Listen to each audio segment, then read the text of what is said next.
go straight to your questions.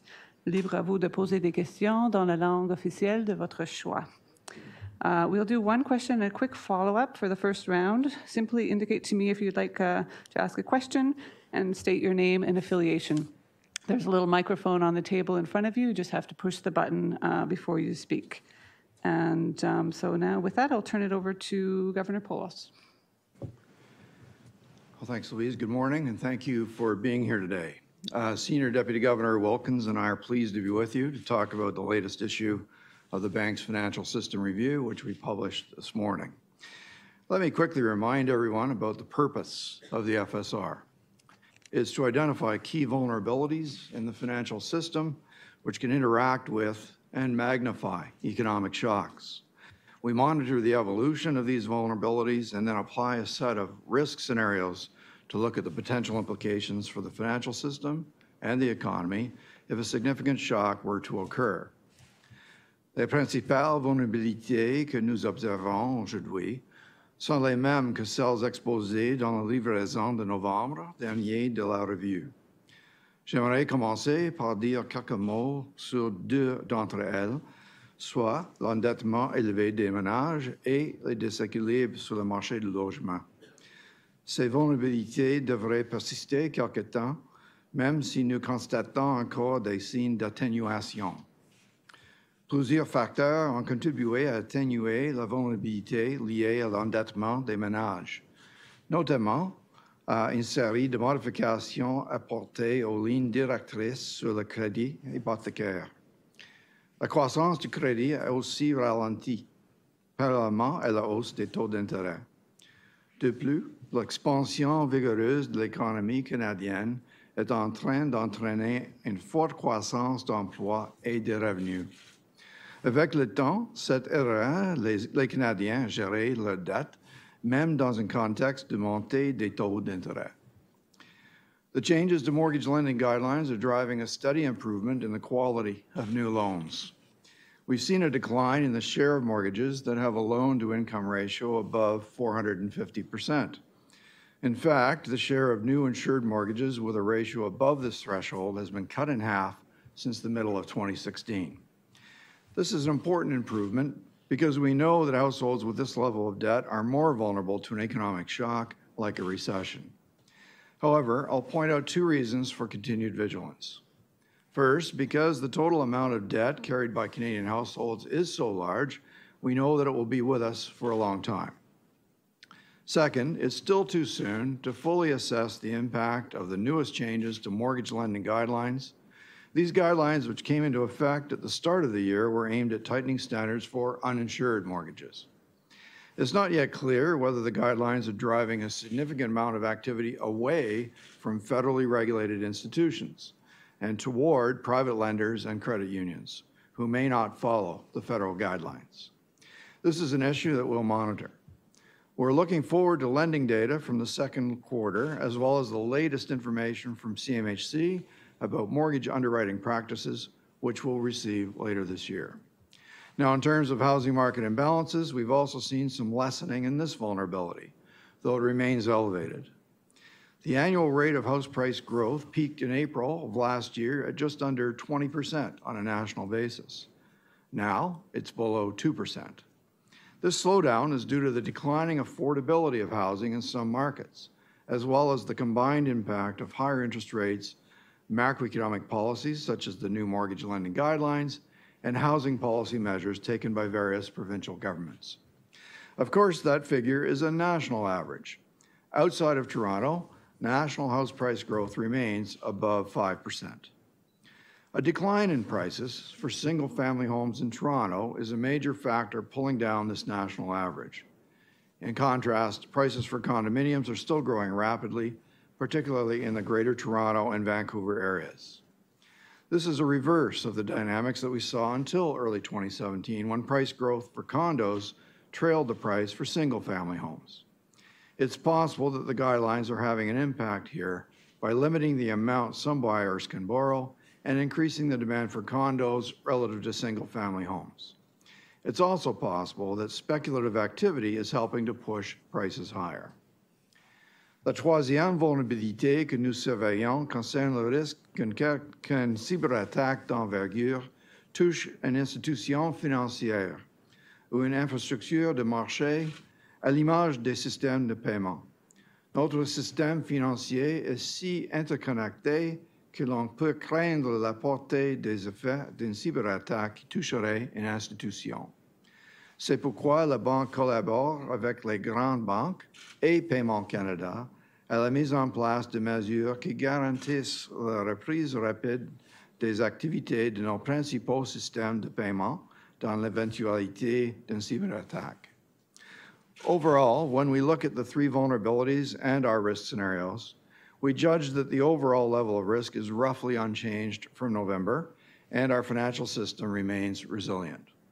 I also want to point out that in this FSR, we report the results of a survey that we conducted with financial system participants.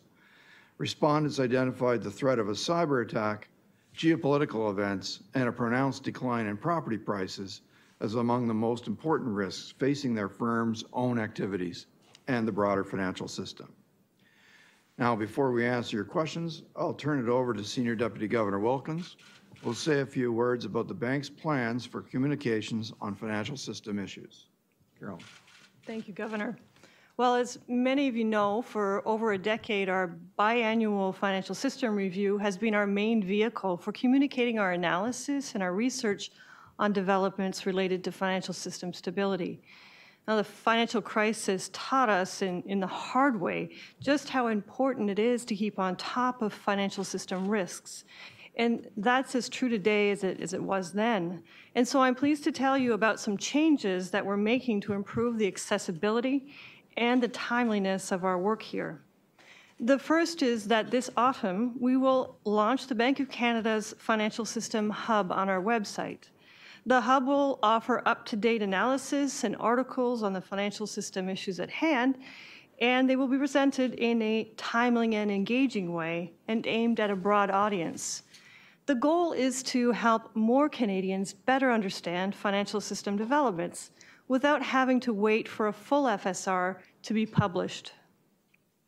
The second change is that we will publish the Financial System Review once a year in June.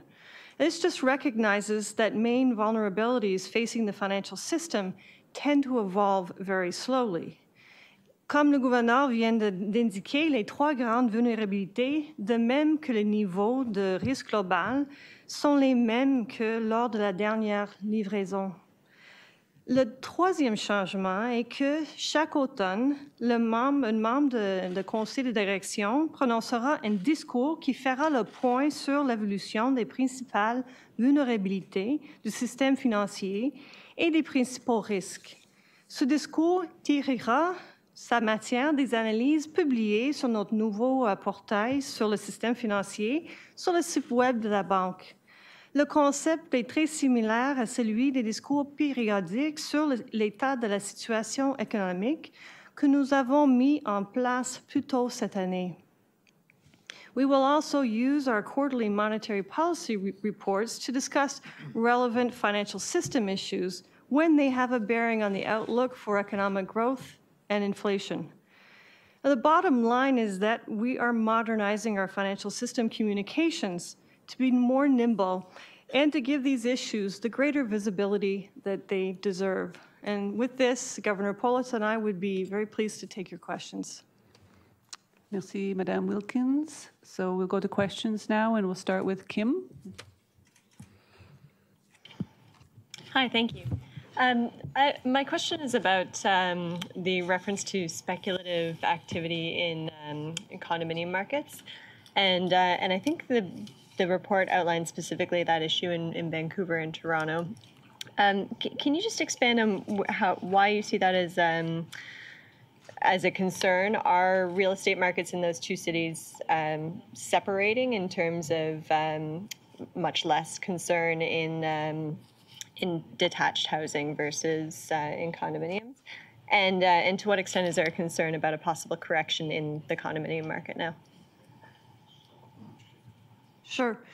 Well, what we observe in those two housing markets, so the Greater Toronto area and the Greater Vancouver area, is that they are showing the effects of the increases in interest rates that we put in place, but also the effects of the macroprudential measures, especially the B20 stress test that was implemented in January, that are working to really weigh on housing resales. Part of that is just because people pulled forward their purchases in the fourth quarter last year, and so you get a temporary lull. I mean, part of it is expected in terms of slower growth. And what we've observed is that the growth slowing is particularly strong in the singles market as opposed to condos. In fact, you'll see some charts in the Financial System Review that show that condo market is still doing actually pretty well in those two areas. A part of that has to do with affordability. The housing prices for singles just got so high that affordability started to weigh on it as well. And so people are transferring their desired purchases to housing that's more affordable. We have seen declines in resales. When you look at the permits and the housing starts, they still remain firm. And so, as we said last week in our monetary policy press release, we do expect the housing market to stabilize. It may take a little bit longer than we thought in April, but the fundamentals that are there, in terms of a strong labor market in those regions, as well as the supply constraints just on the amount of housing, they're still in place. Thank you. And I'm going to ask a question about tariffs. Since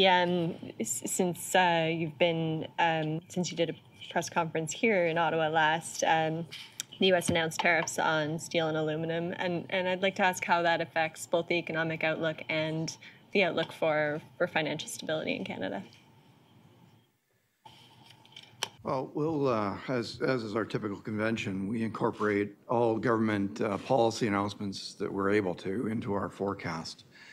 And so that'll be a job for the July MPR to actually address these specific tariff changes. So I don't want to speculate on how that will come out, but I can touch on the complexity that lies behind it. I know it sounds like a rather simple thing, 25% on this and 10% on that, just put it in your model. But in fact, that's one product or two products which are present in a variety of stages of production, various supply chains. You may not be a producer of aluminum, let's say, but you're a big user of aluminum, or same with steel. And you may be at stage 3 in the supply chain, and these things are getting passed down through your supply chain. So in short, the response of the economy to such a thing is rather a complex analysis, both on the production side, because it may vary from firm to firm, whether they have already a cross-border kind of presence and are able to adjust differently than companies that do not. And so it varies by firm, and it varies by sector, of course, how important the product is in their sector. And then there's the whole story of the consumer, which we can't forget, but often the conversations are not about consumers. They're generally about firms, and do they have a level playing field, et cetera. But throughout all this, the consumer, we're confident, will end up paying more for many things. So that has, of course, an impact directly on inflation measures. And it also has a direct impact on real spending power. And so this is why when we talk about trade, in general, we talk about trade being a positive sum game. That is that everybody wins when more trade happens, because not only do firms specialize in what they do best and are most efficient at, but consumers get the lowest price that's available to them of those things. When trade is peeled back in some form, in this case through tariffs, the reverse happens. And that includes the gains that consumers get from trade. Those gains are reduced. And that's the sense in which reducing trade is a negative sum game. Everybody loses in some way or another. And so putting numbers against those is a lot harder than I just made it sound, but it is a very complex thing. We'll be doing our best to address this. For the moment, I think we've already captured the channel of uncertainty. I think that's the most important channel because it's mostly about how do firms position themselves for the future, how do their investment plans get affected by these things. And that channel we've emphasized before and is already incorporated in our forecast as an uncertainty channel. And you know, we'll have to take another look at that, how big those things are, and we'll have conversations with companies through our BOSS survey. So that'll also be helpful. The next question is from Greg.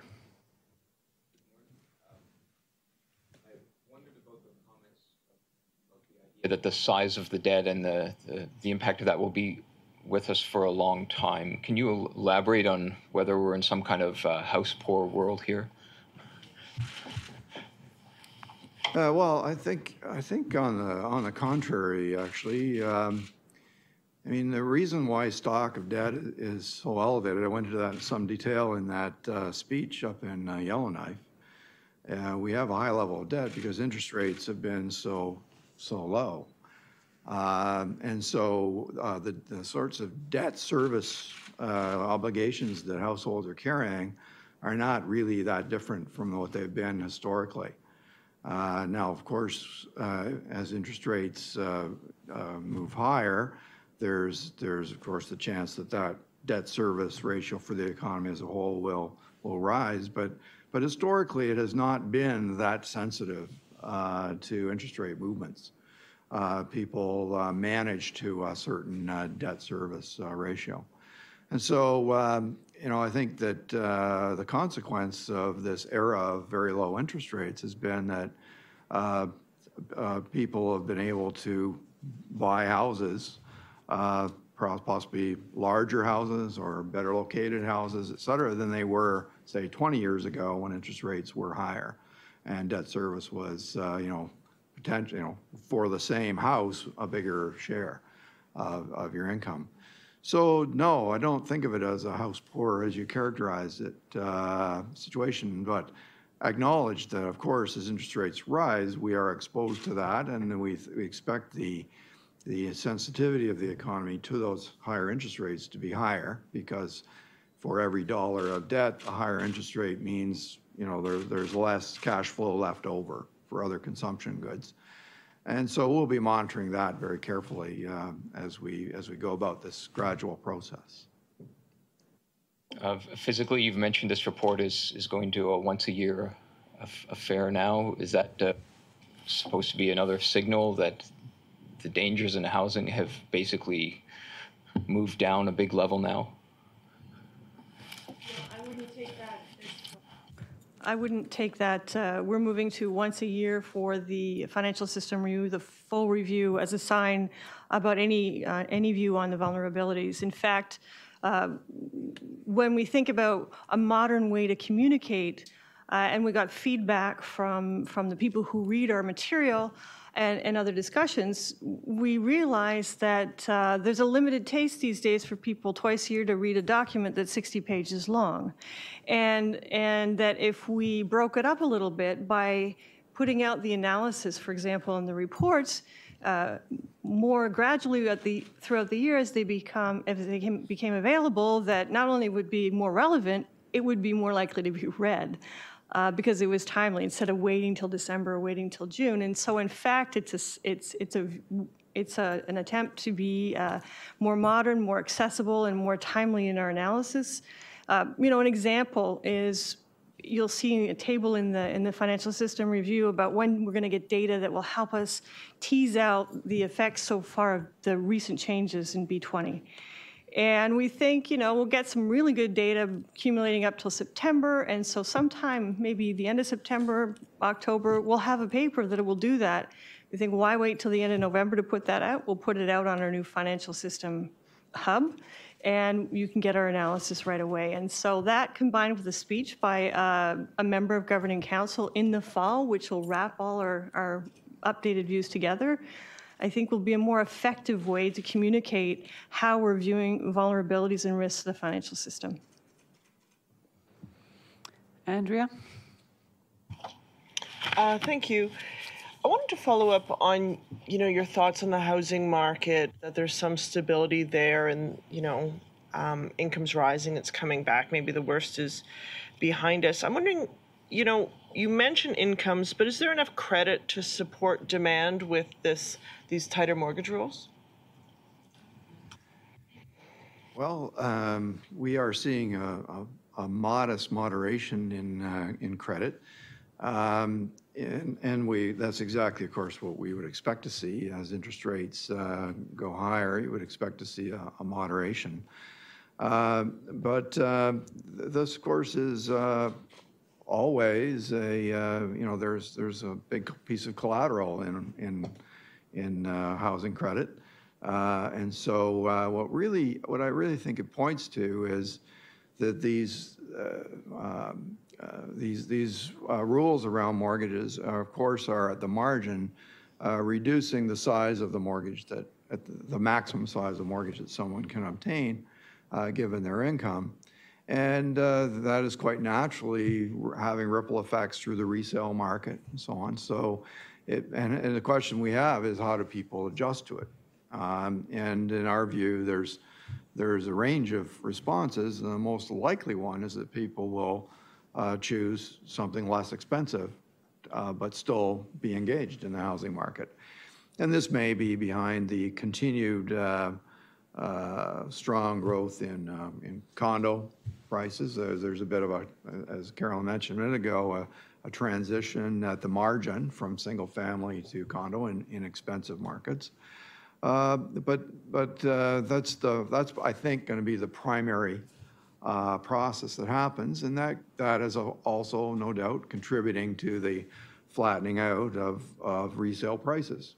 Okay, so when we were in a phase where there was a lot of extrapolative expectations going on and lots of over the price bidding and all bidding wars, et cetera, then that was just had too much scope for a self-reinforcing price process.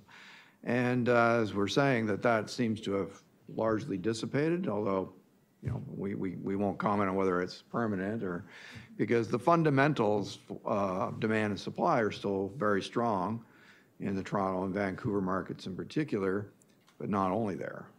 So I mean, none of the things that have been done have been, and from the macro standpoint, have been aimed at house prices per se. They've been aimed at improving the quality of new debt and therefore gradually improving the quality of the stock of debt. And in that sense, the effect on prices is more of a side effect, and that's more about demand and supply. And so the true way to address that is to address issues around supply. Just to follow up on Kim's question about trade, there really isn't much except this glancing blow to global protectionism in the heat map section. Mm-hmm. And I'm wondering how that risk can be elevated but decreasing given the growing trade concerns that we've seen and continue to see that aren't going anywhere. Is it a difficulty in measuring this? Is this too hypothetical, or why isn't this a larger risk to global growth and financial stability? No, as you know, the trade risk is our number one risk in the context of the monetary policy frame. So in the NPR of April, that was headline, that was the top risk, and nothing has happened since then to make it less important or less risky. And indeed, I guess I have to say on the contrary, it feels even a little more risky today. So that figures prominent in our thinking about the outlook for the Canadian economy and what are the risks that we face to our forecast. But in that, when we go to financial stability risks, what we're trying to assess there is through a whole other lens, given the state of our financial system, what are the risks that are most prominent to it? And in this case, we're talking about systemic stability issues. And for us, what matters quite a lot in that equation is what is the macro backdrop. And it has steadily improved since our last FSR. And indeed, as we said just a week ago, that the Governing Council's confidence around the outlook has, given the data flow, continued to improve at the margin through time. And the confidence in our narrative, confidence in inflation, confidence in our understanding of how wages are behaving, et cetera. And so all those things go into that broader assessment that you're referring to in the FSR. Is trade risk still important? Obviously it is, but the channel by which it would be in affecting our economic performance, and then having that effect magnified by the vulnerabilities that we've identified in the report. So that's the sense in which it still matters. And but since 6 months ago, the macro backdrop has improved, and so that means that risk, as measured back then, it's not really that subject to measurement, but the perception is that it's improved over that time frame. Okay, next question is from Yali. Thank you, Yali Ndiaye, Market News International. I wanted to know regarding the risk of a housing price correction, given where the economy is now, and you've just mentioned that the background is stronger than it was. Is the Canadian economy in a better position to absorb a sharp? A lot of experts are qualifying sharp as like at least 20% drop in prices without falling into recession.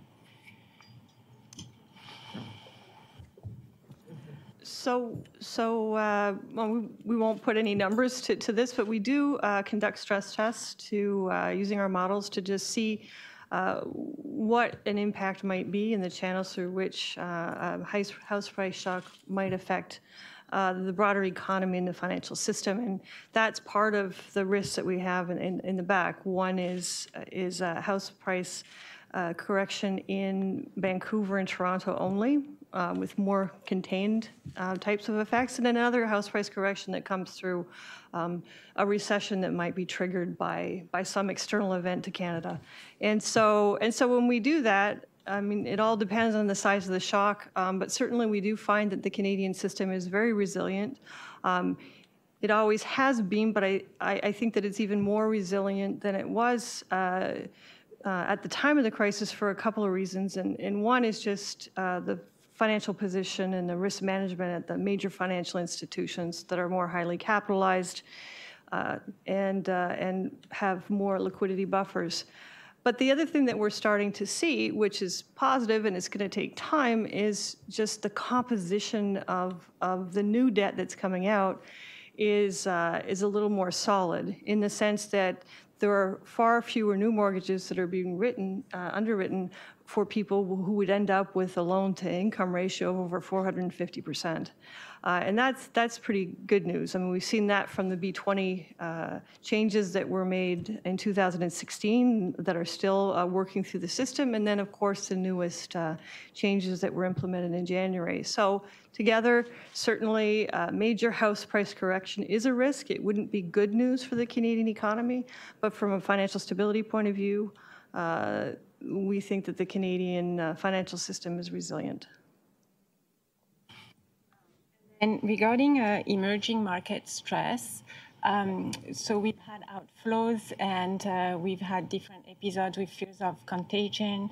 And I wanted to know, compared with last November, if the risk stemming from that has increased because of that.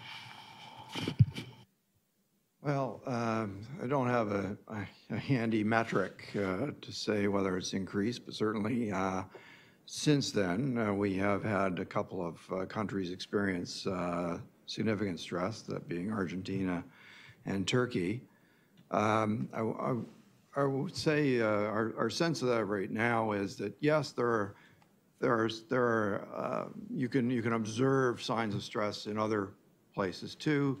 The common denominator is that when U.S. interest rates are likely to rise, the U.S. dollar tends to strengthen. This interacts with some of those economies that have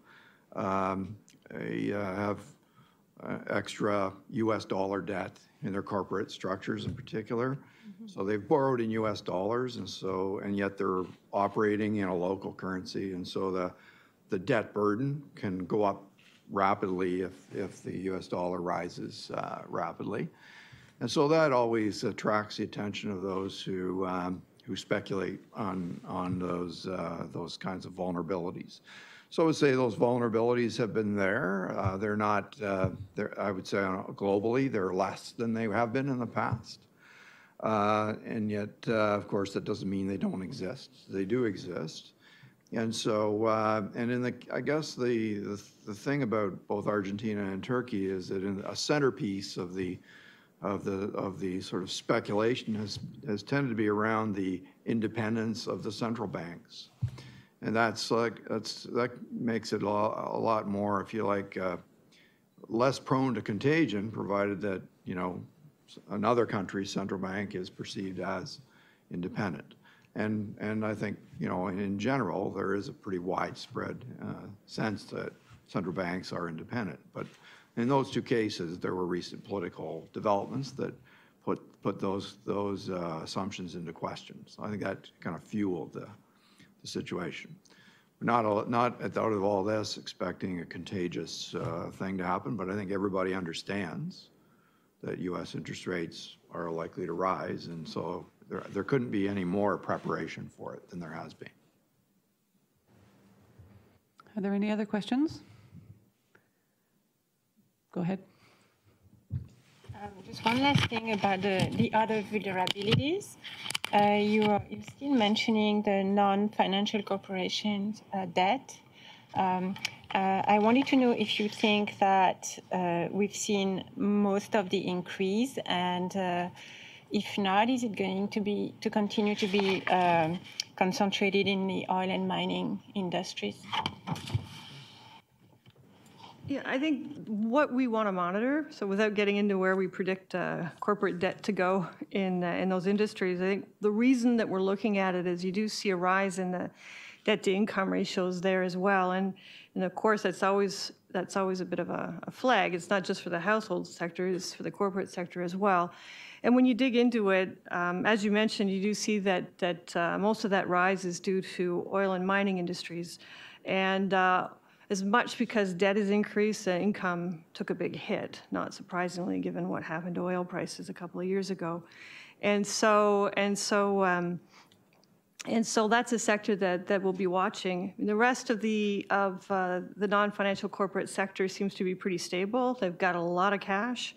And when you do some simulations, you can see that their debt service ratios would be manageable or appear to be manageable in a rising interest rate environment.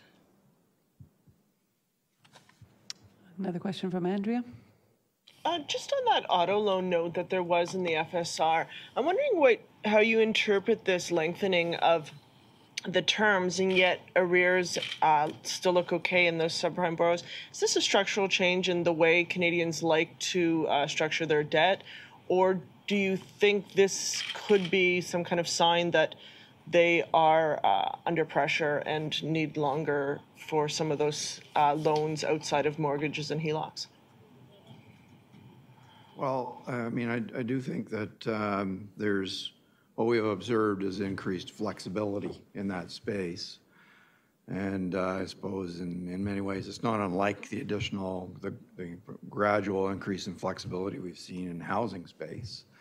And it allows people to target their debt service ratio, which they can manage, and then just as they can buy the house that they've been looking for, they can buy the car that they've been looking for, and their focus is on, well, what is my debt service? How much is my debt service going to cost? The flexibility on the seller's side, you know, in terms of lengthening the contract or offering, you know, lower rates than what you would get from a bank, et cetera. That's all about, you know, just how you pay for the car, right? So I guess if there's a concern, it's that, you know, how much of a trend is this that people are turning in their old car and discovering they still owe more than what that old car is worth. And we know that's arithmetically a very possible outcome. And there's a noticeable proportion of the population for which that's true. So it's just another form of debt overhang. Just happens to be in the car space instead of the housing space or some other nondescript space. So far, it all seems to be, as you say, arrears are very, very low, so things would be running fine. And of course, in those cases, the interest rate that's in the contract is fixed for the whole time that you have that car, for as long as you have the loan outstanding. And so, I mean, I suppose if there were a strain or a stress at the point of renewal, it would be, well, I'm going to keep this car and I'm going to fix it for a year or two before making the move to buy a new car. But, you know, so again, there's more than one way for people to adapt to the situation that they face. And, you know, right now I see no reason to point at this as a major issue, but just something that we're going to continue to watch the data and collect. Is there anything you'd like to add, Carolyn? Okay, yeah. Okay, thank you. That concludes today's press conference. Thanks to the Governor and Senior Deputy Governor, and to you all for coming.